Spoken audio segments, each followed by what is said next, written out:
Jammu Kashmir police के कांधों पर अब ये जिम्मेदारी है कि 14 साल की जिस बच्ची के साथ ये सब कुछ हुआ, सबसे बड़ा मुजरिम वो है जिसको सबसे पहले पता चला कि मामला ये है और उसने मामला बजाय पुलिस को बताने के बाप को कहा कि आप पुलिस को जाकर बताइए। दूसरा बड़ा मुजरिम वो है जिसने बजाय थाने का रास्ता दिखाने के गाड़ी में बिठाया और कहा कहीं और चलते हैं। तीसरा बड़ा मुजरिम वो है जिसने कहा आइए बैठकर बात करते हैं। इस मामले में बैठकर बात करने की कोई गुंजाइश नहीं, खास तौर पर वो जो ज़ी-इज़्ज़त, बाशऊर, बाअक्ल लोग, समझदार लोग, जिनके ऊपर पूरा गांव यकीन करता है, भरोसा करता है। जब इस तरह के बुजुर्ग और इस तरह के मोहतरम लोग बैठ जाएं और पंचायत करना शुरू करें एक बच्ची की,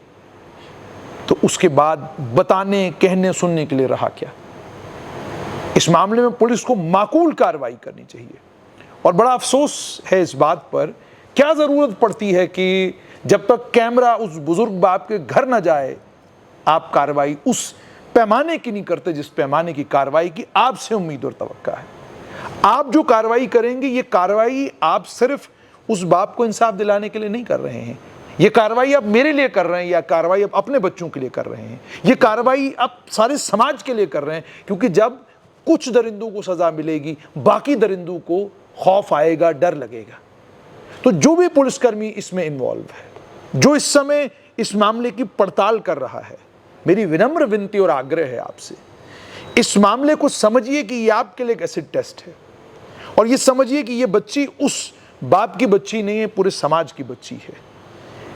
इस मामले में जो लोग डीएनए टेस्ट की बात कर रहे हैं, मेरी आपसे भी गुजारिश है, माइनर बच्ची है, क्या नाबालिग बच्ची के लिए आप डीएनए टेस्ट की बात कर रहे हैं? आप कह रहे हैं डीएनए टेस्ट होना चाहिए? पहले कार्रवाई होनी चाहिए, उसके बाद बाकी तमाम बातें होनी चाहिए। तो मेरी गुजारिश उपराज्यपाल मनोज सिन्हा, जम्मू कश्मीर के डीजीपी नलिन प्रभात आपसे है कि इसे एक टेस्ट केस बनाइए और इस टेस्ट केस की इन्वेस्टिगेशन इतनी बारीकी से करवाइए और उसके बाद जब तथ्य सामने आए, उन तथ्यों को जब आप आम जनमानस के बीच में रखें और फिर इस इन्वेस्टिगेशन को जब आप कंक्लूड करें, तो कंक्लूजन पर वो सज़ा इनको मिले जो सज़ा ताउम्र इनको याद रहे और जो सज़ा खौफ पैदा करे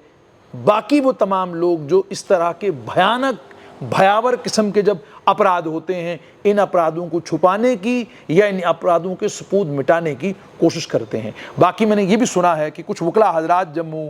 Kashmir high court bar association के इस मामले को लेकर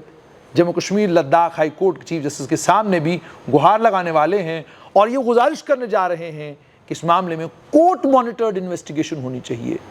आप पड़ताल पर मुकम्मल नज़र रखिए, लेकिन बात तो तब बनेगी